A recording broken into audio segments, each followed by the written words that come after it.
AGM football down here at the Emirates Stadium, Arsenal 2, PSG 0. I thought that was fairly comfortable, Liam. Would you agree with that? Yeah, I think it was. I think we did what we needed to do, and then we maybe dropped down to gear 3 or 4 and just saw the game out. And the quality PSG have, I know they're not as good as they were previous seasons, but they're always going to get chances against you. And I just felt like we dealt with them fantastically.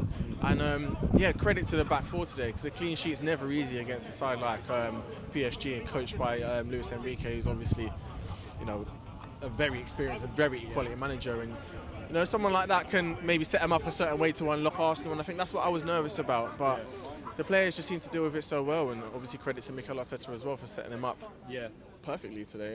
It was a faultless performance. I think the only chances they had were maybe half chances. I know they grazed the crossbar, but I think it was a deflection, and we kind of dealt with it well as well. So it's just kind of relieving to see. Leicester gave us a bit of a tough time on the weekend, and it was good to see that was kind of just a blip. And like we seem like we haven't slowed down at all. Great momentum to carry into Southampton, who I was just saying earlier, that's the team who, not last season obviously, but one before, they took 4 points off us in the Premier League and actually beat us here.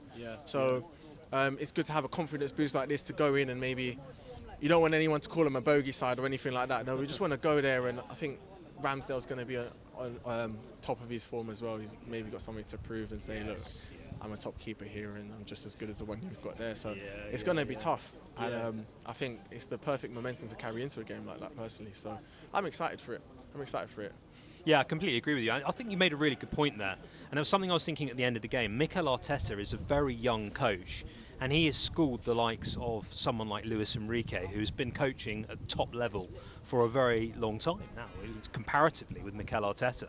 I mean, that just shows how good a manager Arteta is, right? Yeah, he's up there. And I think the only thing missing from his repertoire is silverware.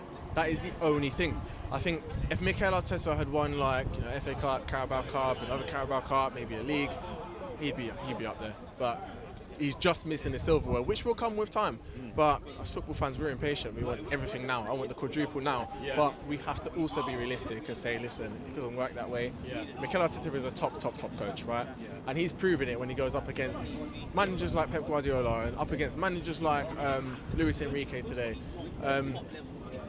He's proven he can go toe-to-toe with them, and even Jurgen Klopp, you know, previous seasons and stuff. So, you know, it's good to see him obviously taking on challenger, like setting up his team a way to kind of outwit tactically some of these coaches. But he is missing silverware, and it is, I think, a top priority for Arsenal now. I definitely think this season we have to go and win something. Yeah, completely agree. I mean, how far do you think we'll go in the Champions League? I think we talked a little bit about the Premier League on Saturday. I think there's a general feeling that we're going to go all the way, possibly this year. But the Champions League it's a different entity, different competition, different skills are needed to progress far. Do you think we can go further than last season and perhaps go all the way to the final?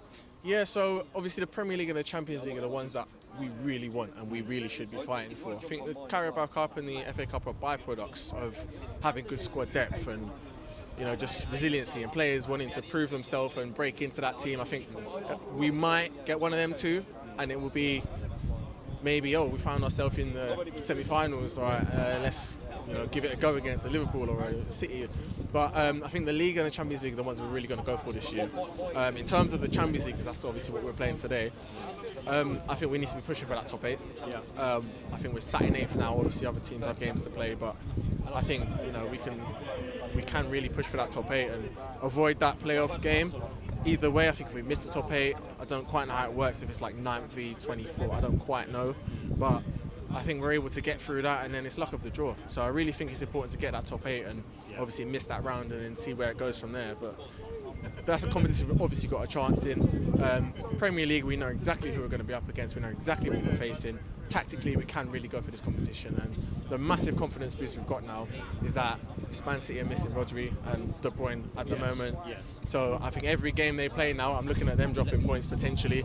And I'm thinking, Arsenal, come on, let's do a solid performance, keep a clean sheet here, let's get the 3 and see what happens to Man City. There we go, the future's looking bright.